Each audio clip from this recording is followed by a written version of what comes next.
everyone. This comprehensive presentation on the history of agrarian reform in the Philippines. In this topic, we will trace the evolution of land ownership, the struggles of the Filipino peasantry, and the various government programs aimed at addressing land inequality from the pre-colonial era all the way to the current administration.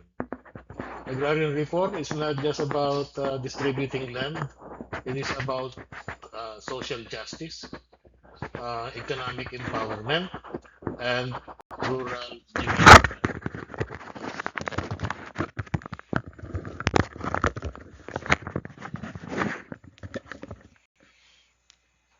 Okay, moving on.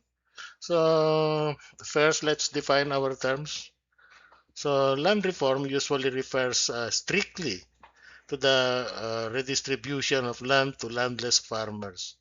Agrarian reform, on the other hand, is a broader concept.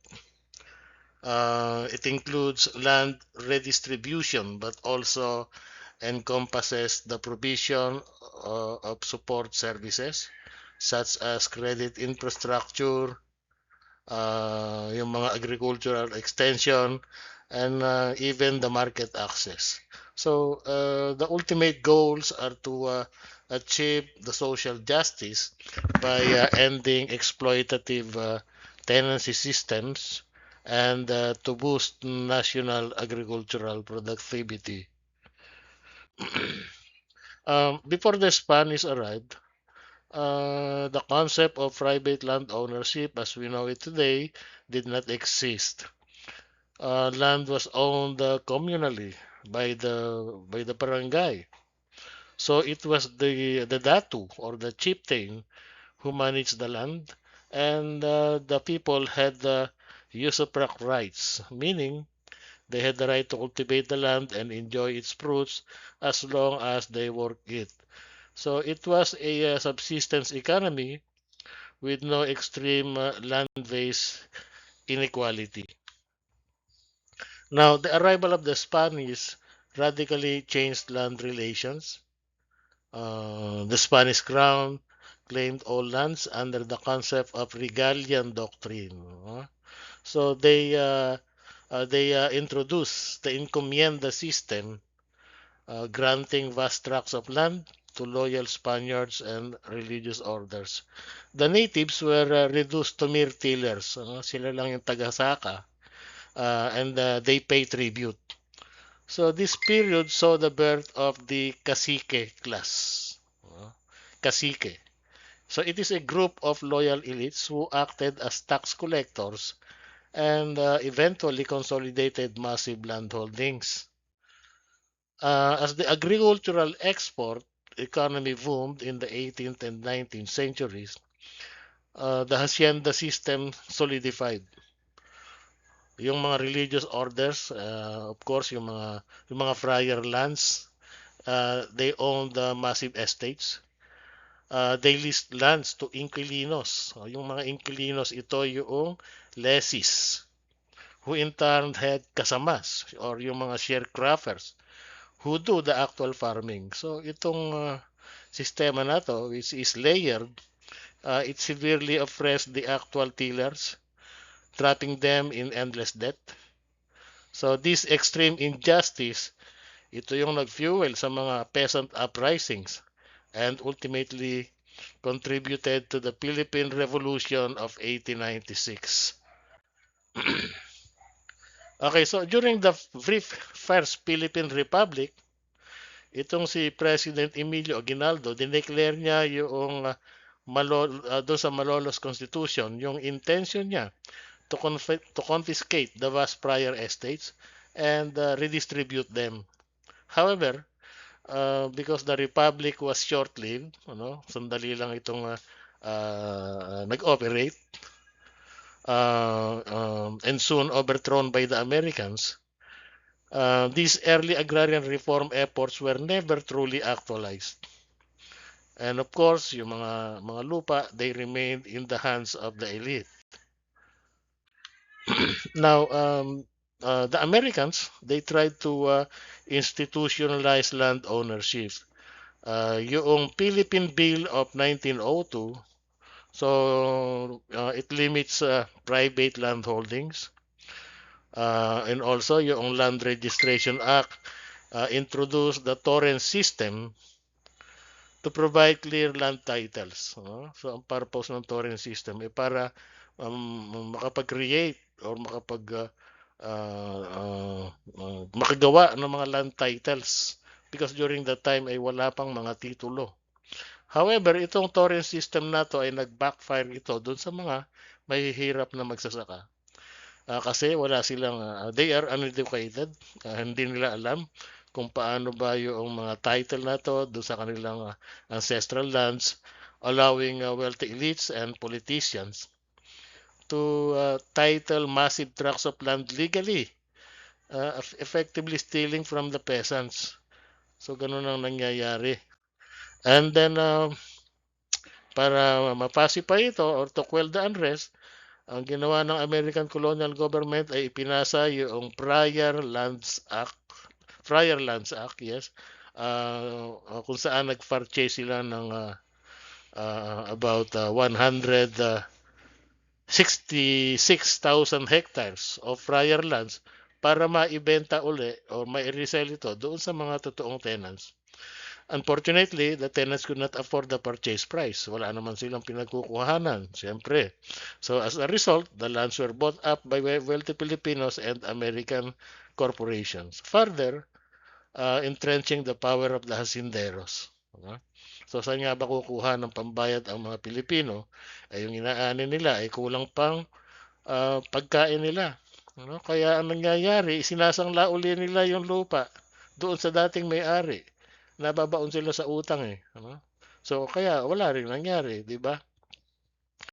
And then under President Manuel L. Quezon, social justice became a government catchphrase.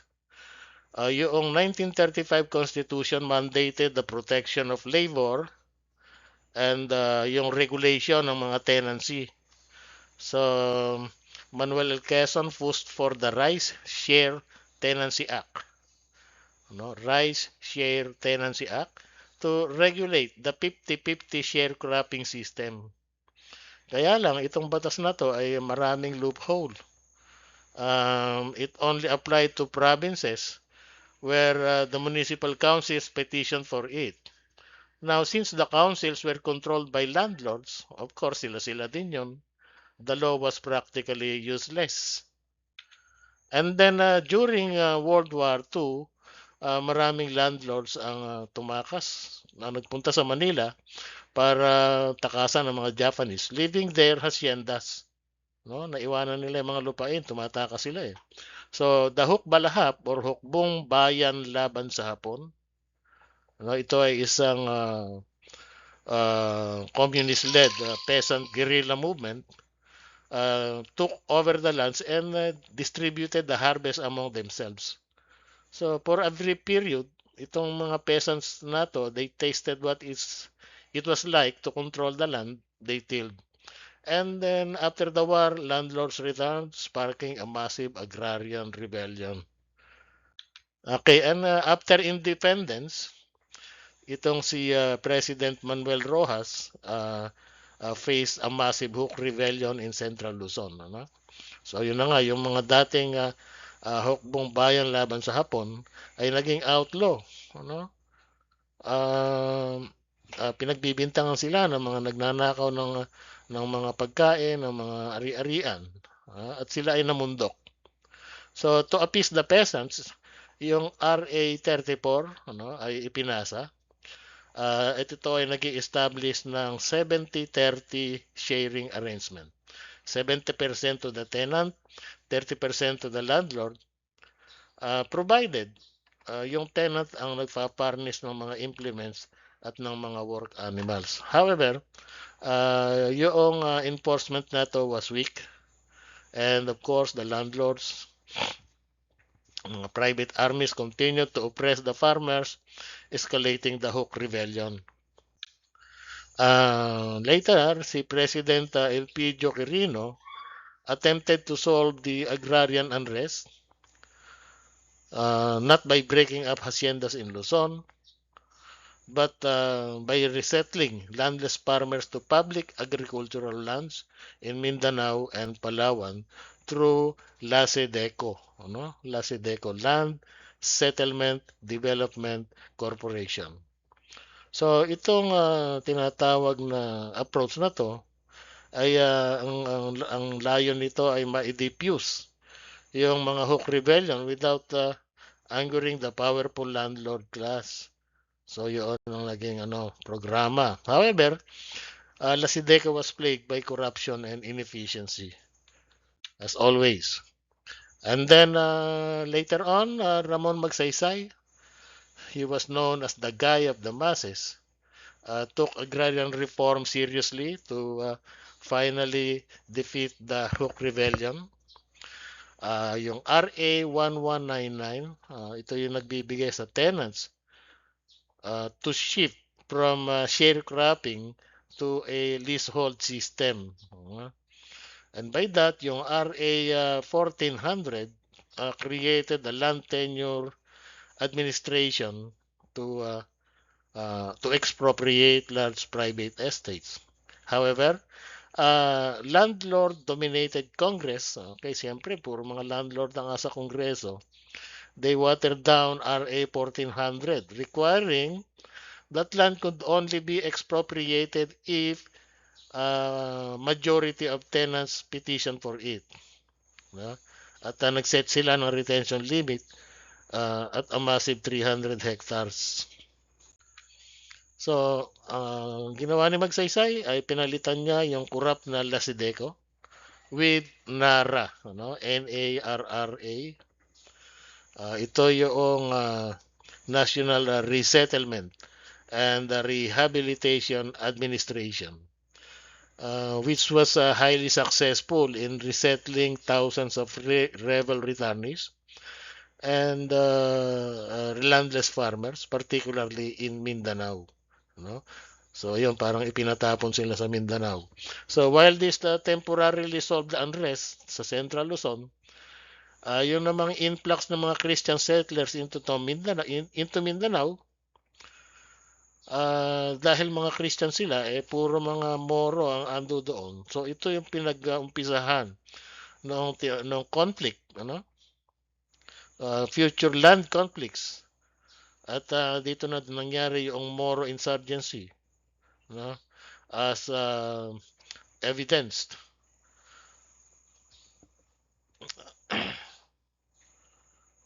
Okay. Kasi nga, yung mga Muslim ancestral lands ay naaagaw na ng mga Christians na galing ng Luzon. Kaya nagkaroon ng conflict dito. At yun na naging umpisa hanggang sa ngayon. Ang problema doon ay land ownership. Yung encroachment na nangyari. Okay, and then Diosdado Macapagal signed the RA 3844. Okay? So it is a landmark law considered the most comprehensive agrarian reform legislation at the time. So it officially abolished share tenancy and declared the agricultural leasehold system as the policy of the state. So ang aim nito ay para ma-transform itong mga tenants into lessees and eventually into owner cultivators. Kaya lang ay kulang ang pondo rito, no? It lacked a funding provision for land acquisition, heavily crippling its implementation. Now, shortly after declaring martial law in 1972, si Ferdinand Marcos Sr. ay nag-issue ng Presidential Decree number 2 and Presidential Decree number 27. So yung PD 27, ito yung Tenant Emancipation Decree, ay isa tong revolutionary because puwersahan ito. It forced the transfer of land ownership to the tenants.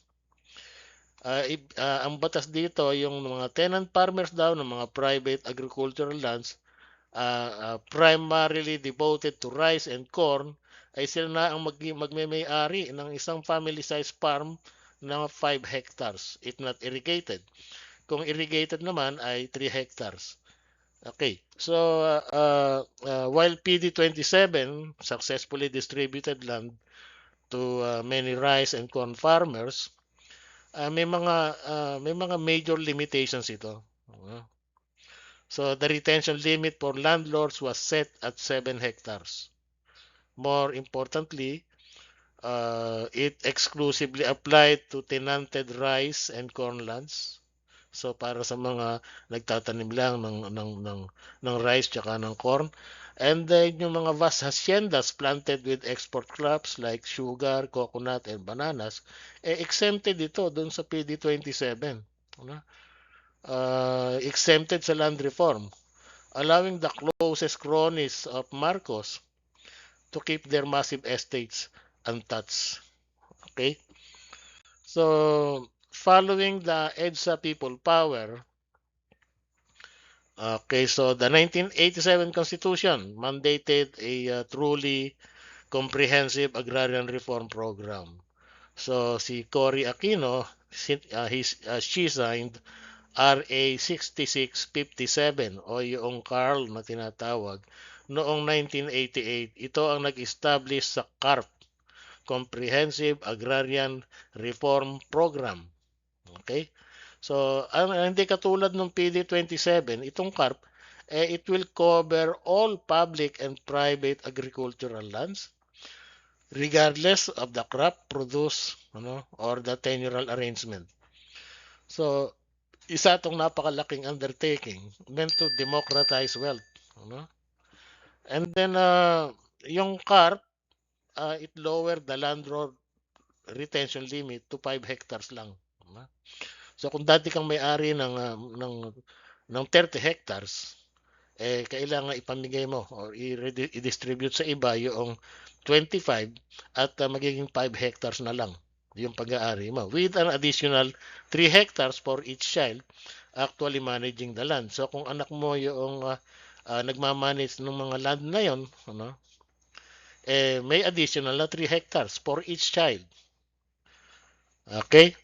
So nagkaroon ng parang controversial feature dito, yung tinatawag na stock distribution option, which allowed corporate landowners to give farmers shares of stock instead of actual land. So ganun ang ginawa ng yung mga Luisita na yan, ginawa nilang mga stockholders yung mga farmers nila.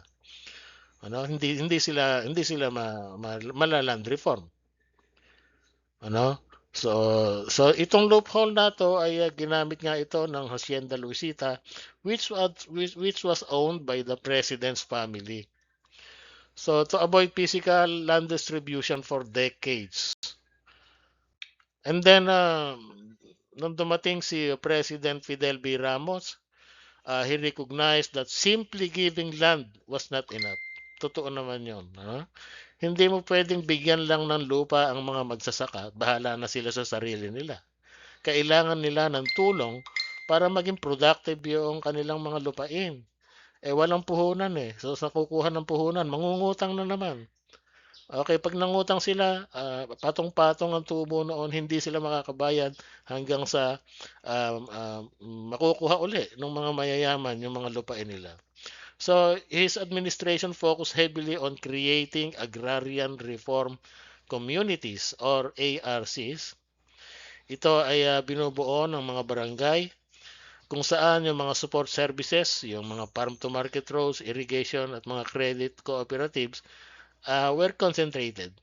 So he also secured significant foreign funding to support these ARCs, making his term one of the most productive in terms of land distribution. Then, nung dumating si Joseph Estrada, yung kanyang agrarian policy was encapsulated in the magkasaka. Ibig sabihin ng magkasaka ay magkabalikat para sa kaunlarang agraryo. Yan. So, he realized the government's lack of funds to buy large estate. So his administration encouraged joint venture agreements and corporative farming between agrarian reform beneficiaries and private investors. Yun. So parang pinrivatize nila, no? So the goal was to attract private capital para ma-modernize yung agriculture without reversing the land distribution. And under Gloria Macapagal Arroyo, yung CARP, yung Comprehensive Agrarian Reform Program, reached its legal expiration date. Tapos na yung date eh. With hundreds of thousands of hectares na hindi pa rin na i-distribute sa mga magsasaka. Mostly highly contested private estates ito. So following intense lobbying, mga hunger strike ng mga farmers, yung RA 9700 or the CARP extension with reforms o tinatawag nating Carper Law was passed in 2009. So ini-extend lang nito yung land distribution component for another 5 years at nag-allocate ng 150 billion peso budget. Okay, nung dumating si Benigno Aquino III, siya yung nakaranas ng toughest phase of CARP, acquiring the largest and most heavily resisted private agricultural lands. A major milestone during his term was the 2012 Supreme Court ruling that ordered the distribution of Hacienda Luisita to its farm workers. So binaliwala nila yung stock distribution option. However, yung legal mandate to issue new notices of coverage expired noong 2014. No? So, when President Rodrigo Duterte came, he instructed the Department of Agrarian Reform na i-distribute lahat ng remaining lands, resolve the massive backlog of agrarian legal cases, at palakasin yung support services. So he pushed for the distribution of individual CLOAs. Ano ba yung CLOA? Ito yung Certificate of Land Ownership Award. Okay? So he pushed for the distribution of individual CLOAs rather than collective ones to give farmers true ownership. So his administration also attempted na i-impose yung mga stricter regulations para sa conversion ng agricultural lands into commercial or residential subdivisions. Okay, and then in July 2023, President Ferdinand Marcos Jr. signed the RA 11953, the new Agrarian Emancipation Act. So this is a massive milestone as it condones all principal loans, unpaid amortizations, and interest owed by agrarian reform beneficiaries. So this law freed over 600,000 farmers from billions of pesos in debt, handing them their land titles free and clear, and also integrating agrarian reform directly into the administration's push for national food security. Despite decades of reform, mayroon pa rin major challenges na natitira. And one of the biggest is the land conversion. So, yung mga landlords and developers actively convert prime agricultural lands into residential subdivisions. So sa halip na mapagtaniman, ginagawa na nilang mga subdivisions, mga malls, at mga industrial parks. Because agricultural land is valued much lower than commercial land. So, ang motive dito ay yung profit. Ito yung profit motive which drives owners to bypass CARP through legal loopholes. May mga loopholes ang ating batas. Threatening the country's food security and of course displacing farmers. Okay, so another critical issue ay yung lack ng adequate support services. Kulang talaga. Giving a farmer land without a capital, ano mangyayari doon? Wala silang pang umpisa, wala silang capital, wala silang tractors, wala ring irigasyon, or access to markets often results in failure. Maraming mga beneficiaries end up sinasangla nila yung kanilang mga titulo doon sa mga dating landlords na nagmay-ari nito. So this leads to a quiet re-concentration of lands, defeating the purpose of agrarian reform. And economically, itong agrarian reform has had mixed results. Maraming ano to loopholes, maraming mga butas. So while it broke up the massive land monopolies, na-disrupt naman yung feudal system. Yung fragmentation of land into 1 to 3 hectare plots, it made economies of scale difficult. Without strong cooperatives, yung mga maliliit nating magsasaka, they struggle to compete globally. However, itong ARC at saka yung mga cooperatives are well supported. Productivity and rural incomes have notably increased. And social impact ng agrarian reform, so we can say that socially and politically, agrarian reform has been highly significant. So it has dismantled the absolute power of traditional cacique class over the rural population. So yung mga farmers ay they own their land. Who owns their land are politically empowered. They are no longer forced to vote according to the dictates of their landlords. It has also historically served as the most effective tool in reducing the appeal of communist insurgencies in the countryside.